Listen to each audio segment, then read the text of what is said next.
नमस्कार, आदाब, सत श्री अकाल सभी प्रतियोगी परीक्षाओं के लिए संघर्ष करने वाले देवियों और सज्जनों। मैं एस कुमार आपके अपने YouTube चैनल में अभिनंदन करते हुए शुरू करता हूं। इस वीडियो में मैं लेकर आया हूं SSC GD, MTS, NTPC group D में बार बार पूछे जाने वाले अति महत्वपूर्ण प्रश्नों का लॉलीपॉप सीरीज।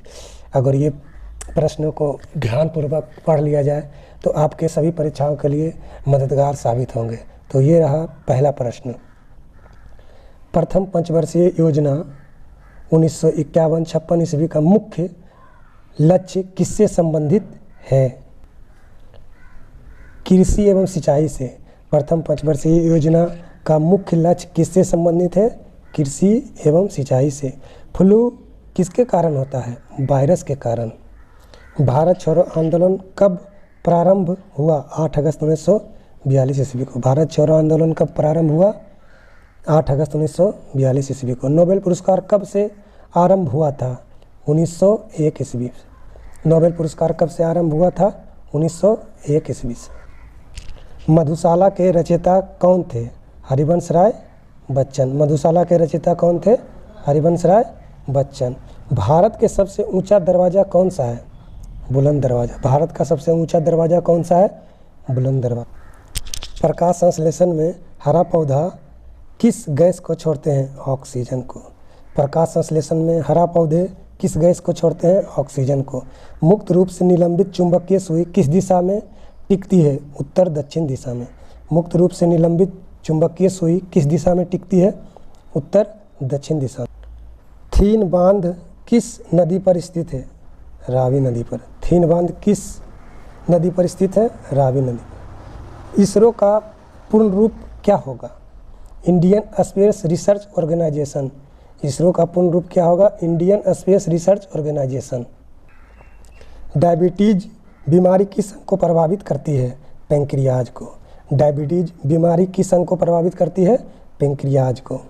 त्वरित चालक की खोज किसने की थी? Benjamin Franklin. त्वरित चालक की खोज किसने की थी? Benjamin Franklin.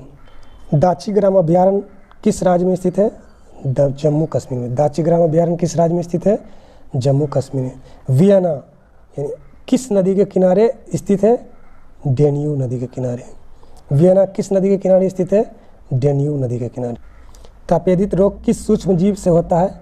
बैक्टीरिया से। तपेदित रोग किस सूक्ष्म जीव से होता है? बैक्टीरिया से। तुर्की देश की राजधानी कहाँ है? अंकारा। तुर्की देश की राजधानी कहाँ है? अंकारा। बीबी का मकबरा कहाँ है? औरंगाबाद में। बीबी का मकबरा कहाँ है? औरंगाबाद, महाराष्ट्र में। बीबी का मकबरा को किसने बनाया था? औरंगजेब ने। बीबी का मकबरा को किसने बनाया था? औरंगजेब ने। ताजमहल कहाँ स्थित है? आगरा में। ताजमहल कहाँ स्थित है? आगरा में। ताजमहल को किसने बनवाया था? शाहजहां ने। ताजमहल को किसने बनवाया था? शाहजहां ने।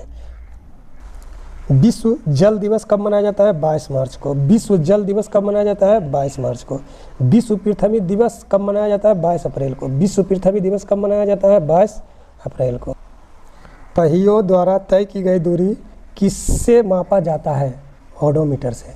पहियों द्वारा तय की गई दूरी किससे मापा जाता है? ओडोमीटर से। फायदोमीटर से क्या मापा जाता है? समुद्र की गहराई। फायदोमीटर से क्या मापा जाता है? समुद्र की गहराई। कावेरी जल विवाद के निपटारे के लिए गठित कावेरी जल न्यायाधिकरण का गठन कब किया गया था? 2 जून 1990 ईस्वी को। कावेरी जल विवाद के निपटारे के लिए गठित कावेरी जल न्यायाधिकरण का गठन कब किया गया था? 2 जून 1990 ईस्वी को। गौतम बुद्ध का जन्म और मृत्यु किस स्थान पर हुआ था? जन्म लुम्बिनी में और मृत्यु कुशीनगर में। गौतम बुद्ध का जन्म और मृत्यु किस स्थान पर हुआ था? जन्म लुम्बिनी में और मृत्यु कुशीनगर में। बांग्लादेश की मुक्ति के समय पाकिस्तान के शासक कौन थे? बांग्लादेश के मुक्ति के समय पाकिस्तान के शासक कौन थे? आयाब खान। बांग्लादेश की मुक्ति के समय पाकिस्तान के शासक कौन थे? आयाब खान। कॉस्मोस किस प्रकार का उपग्रह है? जासूसी उपग्रह। कॉस्मोस किस प्रकार का उपग्रह है? जासूसी उपग्रह। 1916 ईस्वी में Akhil Bharatiya home rule league की स्थापना किसने की थी? एनी बेसेंट ने। 1916 ईस्वी में Akhil Bharatiya home rule league की स्थापना किसने की थी? एनी बेसेंट ने। पृथ्वी पर सबसे निचला बिंदु क्या है? मृत सागर। पृथ्वी पर सबसे निचला बिंदु क्या है? मृत सागर। स्वतंत्रता प्राप्ति के समय भारतीय राष्ट्रीय कांग्रेस के अध्यक्ष कौन थे? जे.बी. कृपलानी। स्वतंत्रता प्राप्ति के समय भारतीय राष्ट्रीय कांग्रेस के अध्यक्ष कौन थे? जे.बी. कृपलानी। बदायूं किसके दरबार में आया था? अलाउद्दीन के। बदायूं किसके दरबार में आया था? अलाउद्दीन के। प्राकृत बहुलक का उदाहरण क्या है? सेलुलोज। प्राकृत बहुलक का उदाहरण क्या है? सेलुलोज। कांचीपुरम का मंदिर के निर्माणकर्ता कौन है? पल्लव शासक। कांचीपुरम का मंदिर के निर्माणकर्ता कौन है? पल्लव शासक। राजस्थान नहर, जो इंदिरा गांधी नहर के नाम से भी जाना जाता है, राजस्थान नहर किस नदी से पानी प्राप्त करता है? सतलज नदी से। राजस्थान नहर किस नदी से पानी प्राप्त करता है? सतलज नदी से। प्रतिजैविक किससे बनता है? पेनिसिलिन कवक से। प्रतिजैविक किससे बनता है? पेनिसिलिन कवक से। प्रतिजैविक को हम लोग एंटीबायोटिक भी कहते हैं। प्रतिजैविक को हम लोग एंटीबायोटिक भी कहते हैं। पेनिसिलिन की खोज हड़प्पाकालीन लोथल स्थल कहाँ स्थित है? गुजरात में। हड़प्पाकालीन लोथल स्थल कहाँ स्थित है? गुजरात। काला जार का रोग वाहक क्या होता है? सिक्टा मक्खी। काला जार का रोग वाहक क्या होता है? सिक्टा मक्खी। सिंधु घाटी सभ्यता किस प्रकार की सभ्यता थी? शहरी सभ्यता। सिंधु घाटी सभ्यता किस प्रकार की सभ्यता थी? शहरी सभ्यता। सिंधु घाटी के लोग किसकी पूजा करते थे? पशुपति की। सिंधु घाटी के लोग किसकी पूजा करते थे? पशुपति की। चंबल और साबरमती नदी प्रणाली किस पर्वत को द्विभाजित करती है? अरावली पर्वत को। चंबल और साबरमती नदी प्रणाली किस पर्वत को द्विभाजित करता है? अरावली पर्वत को। रुद्र सागर झील किस राज्य में स्थित है? मध्य प्रदेश में। रुद्र सागर झील किस राज्य में स्थित है? मध्य प्रदेश में।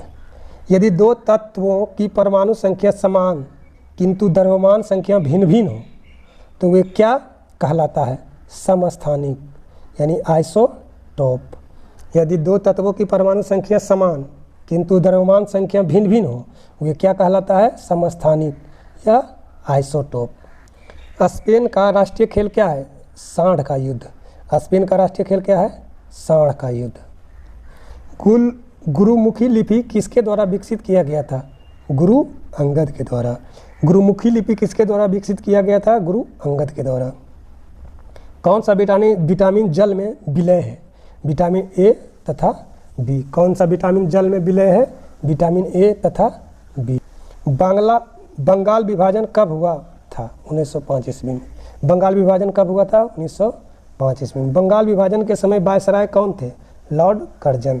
बंगाल विभाजन के समय वायसराय कौन थे? Lord Curzon. भारत के प्रथम क्रिकेट कप्तान कौन थे? सी.के. नायडू। भारत के प्रथम क्रिकेट कप्तान कौन थे? सी.के. नायडू। जनगणना किस सूची के अंतर्गत आता है? संघ सूची। जनगणना किस सूची के अंतर्गत आता है? संघ सूची। नीति आयोग के अध्यक्ष कौन होता है? प्रधानमंत्री। नीति आयोग के अध्यक्ष कौन होता है? प्रधानमंत्री। अर्थशास्त्र का जनक किसे कहा जाता है? एडम स्मिथ को। अर्थशास्त्र का जनक किसे कहा जाता है? एडम स्मिथ को। गांधी इरविन समझौता कब हुआ था? 1931 ईस्वी में। गांधी इरविन समझौता कब हुआ था? 1931 ईस्वी में। चोल राजाओं की राजधानी कहाँ थी? तंजौर। चोल राजाओं की राजधानी कहाँ थी? तंजौर। राज्यसभा द्वारा लोकसभा को धन विधेयक कितने दिनों में लौटा दिए जाने चाहिए? 14 दिनों में। राज्यसभा द्वारा लोकसभा को धन विधेयक कितने दिनों में लौटा दिए जाना चाहिए? 14 दिनों में। गुरु नानक की जीवनी किसने लिखी थी? गुरु अंगद देव ने। गुरु नानक की जीवनी किसने लिखी थी? गुरु अंगद देव ने। 1556 ईस्वी में पानीपत की दूसरी लड़ाई किसके किसके बीच हुई थी? अकबर और हेमू के बीच। 1556 ईस्वी में पानीपत की दूसरी लड़ाई किसके किसके बीच हुई थी? अकबर और हेमू के बीच। विश्व बैंक का मुख्यालय कहाँ स्थित है? Washington DC. विश्व बैंक का मुख्यालय कहाँ स्थित है? Washington DC. राज्य हड़प नीति को किसने क्रियान्वित किया था? लॉर्ड डलहौजी ने। राज्य हड़प नीति को किसने क्रियान्वित किया था? लॉर्ड डलहौजी ने। हाइड्रोजन बम का आविष्कार किसने किया था? हाइड्रोजन बम का आविष्कार किसने किया था? एडवर्ड टेलर ने। एडवर्ड टेलर ने। राष्ट्रीय आय का आकलन कौन करता है? केंद्रीय सांख्यिकी संगठन। राष्ट्रीय आय का आकलन कौन करता है? केंद्रीय सांख्यिकी संगठन। पृथ्वी के एकमात्र उपग्रह कौन है? चंद्रमा। पृथ्वी के एकमात्र उपग्रह कौन है? चंद्रमा। बिंदुसार किस वंश के शासक थे? मौर्य वंश के। बिंदुसार किस वंश के शासक थे? मौर्य वंश के। हर्ष का राज्य कवि कौन थे? बाणभट्ट। हर्ष का राज्य कवि कौन थे? बाणभट्ट। और हर्षचरित के लेखक बाणभट्ट हैं। हर्षचरित के भी लेखक बाणभट्ट हैं। दक्षिण अमेरिका में चारागाह को क्या कहा जाता है? पंपास। दक्षिण अमेरिका में चारागाह को क्या कहा जाता है? पंपास। सुंडा जलडमरू मध्य किसके किसके बीच स्थित है? जावा और सुमात्रा के बीच। सुंडा जलडमरू मध्य किसके किसके बीच स्थित है? जावा और सुमात्रा के बीच।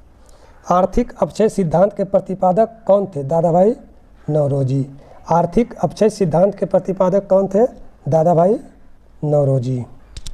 अगर ये वीडियो आपको अच्छा लगा हो तो प्लीज़ हमारे चैनल को लाइक एवं सब्सक्राइब जरूर करें। फिर मिलते हैं अगले लॉलीपॉप सीरीज 2 में। तब तक के लिए धन्यवाद।